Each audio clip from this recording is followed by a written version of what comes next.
અલ્યા કરણ, બોલ સાગર. આ કમળનું બટન દબાવવાથી આપણને શું મળે? ગેરંટી મળે. કેવી ગેરંટી?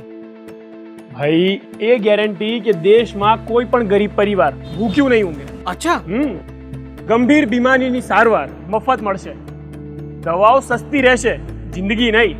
વાહ યાર. અને બીજી શું શું ગેરંટી મળે?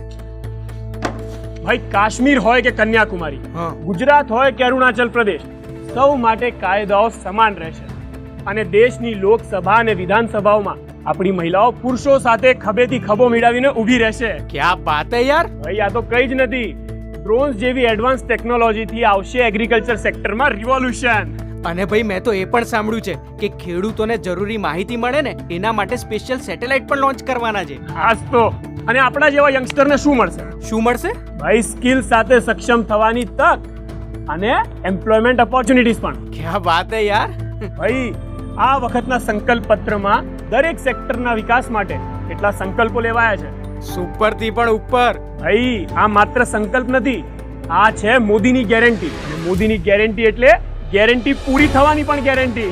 વાહ યાર. આ વખતે જોજે થર્ડ ટર્મમાં કમળનું કમાલ. તો ભાઈ સાથે મળીને કમળનું બટન દબાવીએ અને ફરી એકવાર મોદી સરકાર લાવીએ. કમળનું બટન દબાવો, ભાજપને જીતાડો.